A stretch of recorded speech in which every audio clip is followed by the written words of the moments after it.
is Shawn Wallace, one of my outstanding seniors from the Information Technology Academy Interactive Media portion. Mrs. Cole and Mrs. Hall asked him if he would share a little bit of how he did his senior project. He used, and he's going to get into this in a second, a digital portfolio versus a handwritten or printed portfolio. And so Shawn's going to share the advantages of that and maybe some of the how-tos. And if you have questions, you can ask him further today, or he can meet with you at a later date. So I'm going to turn it over to Shawn and let him get started. All right. Nice to meet you guys. I'm Shawn, and I am here to tell you all about the benefits of virtual binders. So, what exactly is a virtual binder? Well, a virtual binder is essentially a collection of documents that you store on the internet, or anywhere where you can sync files between multiple places, as opposed to a physical binder, like papers inside a binder. And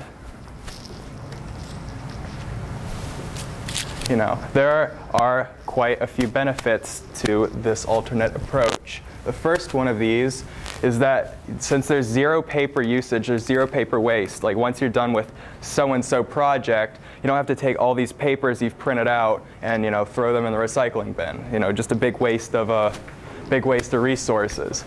The second benefit of this is that these files are much more portable than if they were in a regular binder.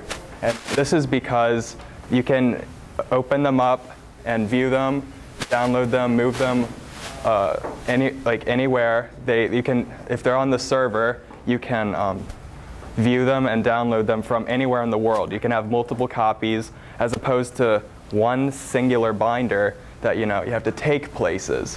Which brings me to my third point, that virtual binders are much more reliable and much safer to use than, say, a physical binder.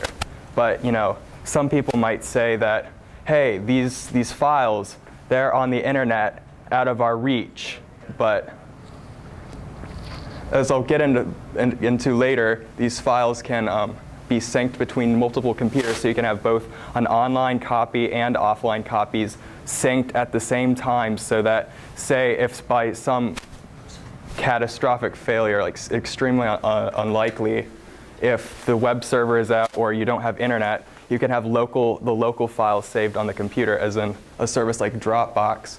And it's much safer because a file, you can access it on the internet as opposed to a physical binder, which you have to take with you, so you have the chances of it being lost, or you can lose it in a catastrophe such as a flood or a fire, which will not happen if you have your files online.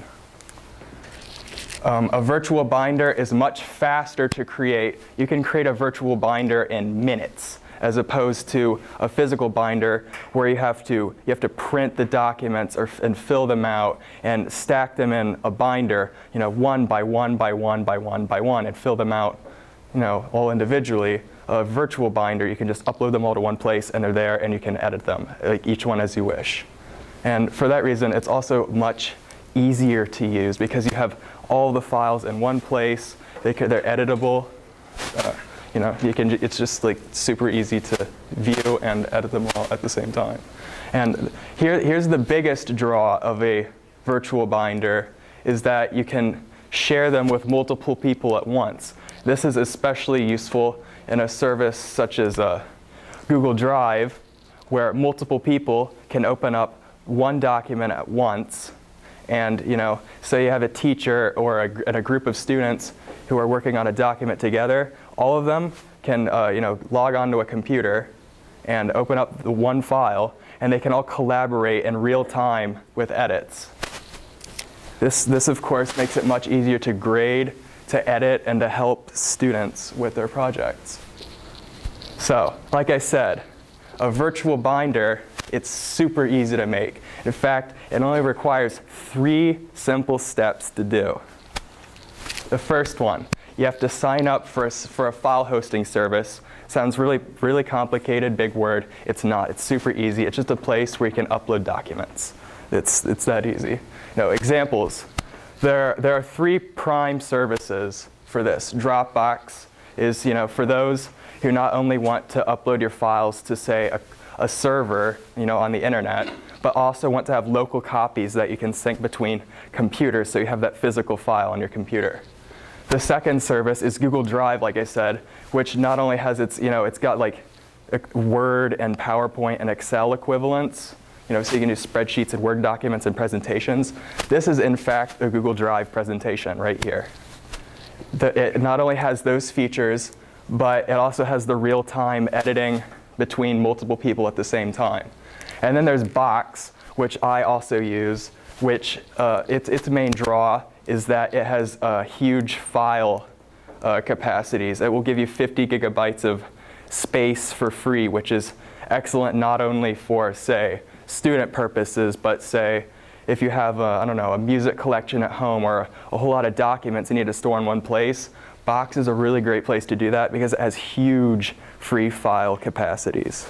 There is one service that we used initially for our senior project called LiveBinder that we used for this purpose, but I wouldn't recommend it because it's really clunky to use and it takes out the whole purpose of the virtual binders, that it's easy to use, that anyone can use it.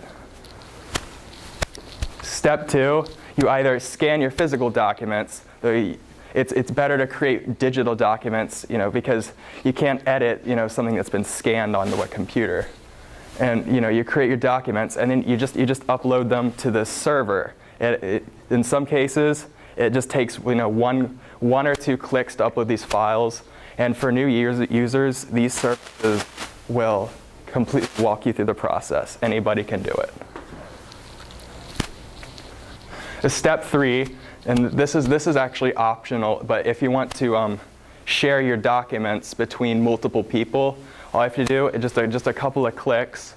You can make a file or folder of files public so that anyone can view or edit it. You can change who has permission. So if you want certain people to be able to edit it, but everyone else to view it, or so and such other, you can set those permissions so that other people, depending on whose role in the project is, you can assign them those roles, and it's that simple. And in fact, I'll actually show you my personal virtual binder that I've used in G's class, where we uploaded all of our documents. Just click on the override. I'll get done. All right. No one look at my password. Yeah, this is only coming up because I used a link shortener, so it wouldn't have a huge URL, copied onto my presentation. But otherwise, it's not blocked by the school. It's just Google. Imagine the kind of chaos you have if your school blocked Google. It'd just be a riot. If people banging down the tech department's doors saying, "Why you blocked Google? You've destroyed the internet."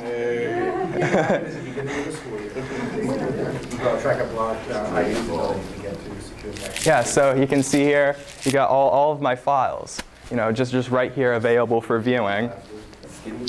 I got, my blog, my concept, my interview questions, my outline, the presentation, and I'll show you how it's so simple to edit documents. Say, here I have a typo, I'll just delete that. See, it's super easy to edit. Say, get rid of Mr. Galligan. You got Mr. Whoop, kind of hard to edit when I'm not actually looking at the screen.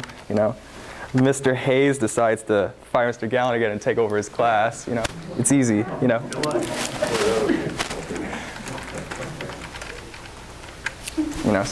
So it's really easy to edit. You got all of my files right here that you can edit them. It's super easy. All of them right here.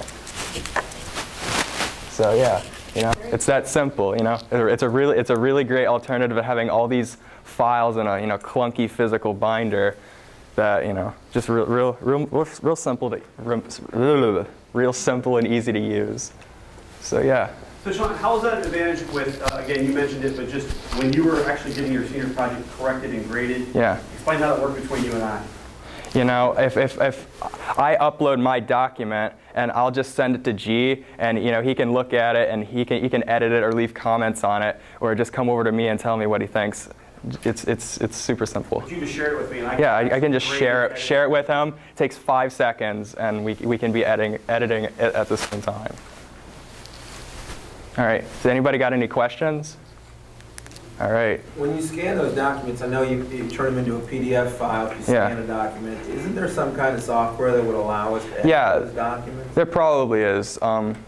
I'd say if you're scanning it into a PDF, if it can recognize the text, you can edit it later. So yeah, that makes it even more of a plus, because then you can edit those documents.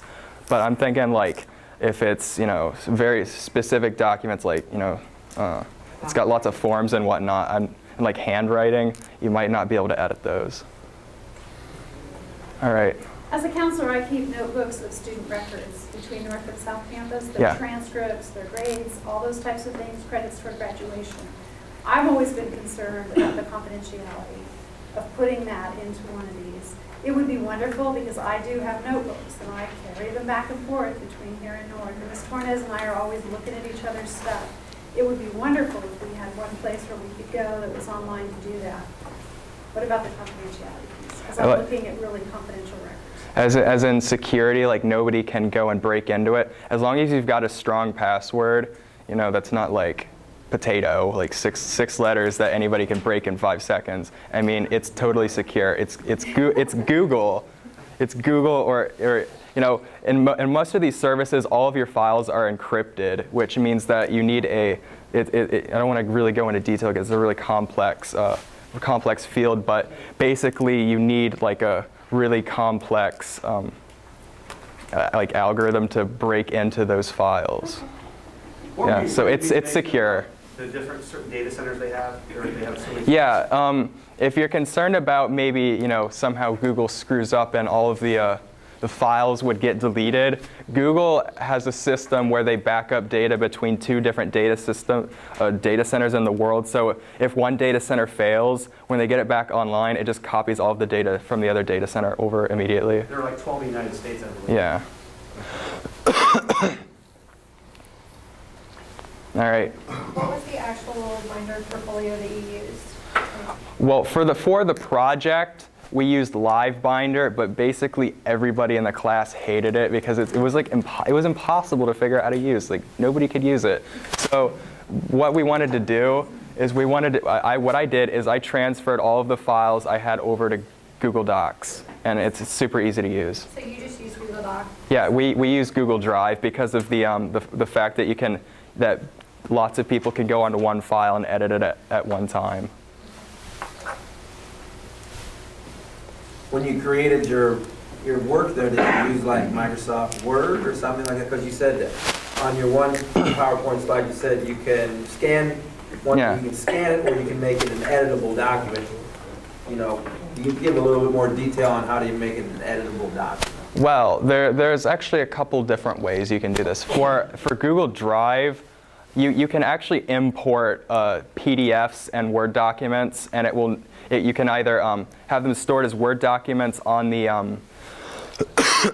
on the server, which in some cases you can edit them, some cases you can't, or that you can convert them to Google Docs format, and then you'll have all the features. Or you can just create the file in Google Docs format, and then you can edit it like that, or you can take that format and download it as, you know, a Word document or a PDF. So you can convert them back and forth. So yeah. I would recommend actually not scanning them and doing it that way. I found that the formatting usually gets jacked up, and your best is to create a digital document, or share them on a Dropbox if you really want to have your documents. Just share them on that. Yeah, with Dropbox, if you have you install a program on your computer, you know, the Dropbox application, and for every computer that you haven't installed under your account, it will sync those files to each and every computer you have it installed to. All right, any other questions?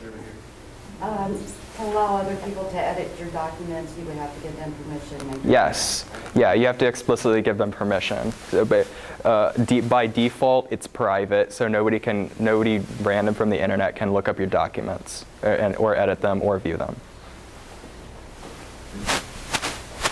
All right. Thanks a bunch. I think you did an excellent job.